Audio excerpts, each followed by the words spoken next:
Hello guys, my name is Matt Goodfellow, I'm a poet. It's time for our 1 o'clock Poetreat, which is just going to be a little starter workshop for a writing activity for us to have a go at. So normally on a Tuesday morning I would probably be working in a primary school performing to a big audience of children, and this morning let's have a look at my audience. I think it's going to be one of those audiences, if you know what I mean. Let's start off with a poem that I might do in an assembly so you can have a go at this at home. This is a poem from a collection of poems called The Same Inside. I wrote it with Liz Brownlee and Roger Stevens. It's about being nice. There's a poem in here which is called Can't Take the Future Out of Me. And all I want you guys to do is I want you to make that heart that footballers do when they score a goal, right? That heart. You do that? Perfect. You're going to make that heart on the last line of each verse, of which there are 3. This is a poem about hope and not letting the darkness win. Can't take the stars out of the sky, can't take the story from a tree, can't take the moonlight from your eyes. Now you've got to make that heart, you ready? Can't take the future out of me. That's brilliant. These guys are doing it fantastically. Look down here. The dog is eating a member of the audience. Tough crowd. Can't take the bark out of a dog. Can't take the wildness from the sea. Can't take the darkness from a dream. Can't take the future out of me. Can't take the sparkle from the frost. Can't take the bumble from a bee. Can't take the pride out of a smile. Can't take the future out of me. Brilliant. Okay, so what we're going to do now then. Yesterday we had a little go at a starter activity for poems that used a repeating line, a chorus line. That was one doorway. Let's look at another doorway today. We're going to have a look at a really simple idea based on list poems. And a list poem is literally just a list of ideas. Should have prepared this earlier, really, shouldn't I? This is a really famous list poem by Ian McMillan, who's brilliant. This is one of his poems. It's called 10 Things Found in a Wizard's Pocket. It's just a list of things. And poetry, at its simplest, is about repetition. Okay, I'm just going to have a go at this. 10 things found in a wizard's pocket. A dark night. Some words that nobody could ever... Just have a look at the dog there. Some words that nobody could ever spell.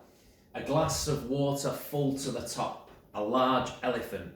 A vest made from spiders' webs. You're not allowed to bite my shoe. A handkerchief the size of a car park. A bill from the one shop. A bucket full of stars and planets to mix with the dark night. A bag of magic mints. You can suck forever, a snoring rabbit. Okay? So that's by Ian McMillan. We're going to use that as a kind of idea to do some lists. So we're all stuck at home at the minute, hopefully not for that long. How are we doing there? And we're going to come up with some ideas. So I said yesterday that poetry, you can write about anything. Poetry is different. You don't have to start with capital letters. You don't need to use capital letters as a punctuation at all if you don't want. You don't need to write all the way to the end of your line.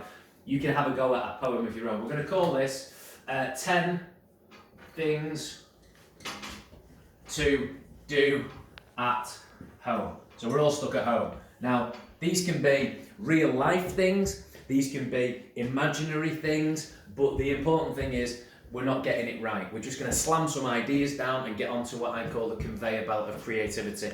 If you're trying to make it funny, it's very difficult to be funny first time. Never worry about getting it right. We're not getting it right, we're getting it written. Nice, the dog didn't say it. So 10 things to do at home. So let's think of something. So we were stuck at home yesterday. It was Daisy's birthday. My son Will, he's 14. He spends most of his time in his room at the minute. So 10 things to do at home. Let's pick a real life thing. We could irritate. You could irritate teenage brothers by talking to them. If you've got a teenager at home, teenagers find that talking to them irritating. We've lost an audience member. There is an audience member down being eaten alive. Do not worry about that. It's all part of poetry. So 10 things to do at home. I'm going to do maybe a couple and then you can finish this off and have a go. Irritate teenage brothers by talking to them. So real life, you can have something magical if you want to do. So we might soar through silver skies. What might we soar through silver skies on? On the back of soar through silver skies on the back of a biting dog. Soar through silver skies on the back of a biting dog. Not sure I'd want to do that, but we're not worrying about getting it right. We're just going to slam our ideas down. What else could we do? If we were to go upstairs and ask my son Will what he would like to do, his answer would be this: sleep. Poetry doesn't need to be long, it can be as short as you want. There's 1, 2, 3 things. Have a go, see what you can come up with at home, see if you can change the title. Yeah, that list could be anything you want it to be. Okay, so 10 things to do at home. Irritate teenage brothers by talking to them. Soar through silver skies on the back of a biting dog. Sleep. Sleep, sleep, sleep, maybe. Sleep, sleep, sleep. So, little activity, list poem, 3 there, you have a go. See if you can innovate on the title, change your own. I'll see you tomorrow, same time, to give you a different writing idea. The dog's trying to get out on the back door now. We're all off to make amusing sculptures out of cheese.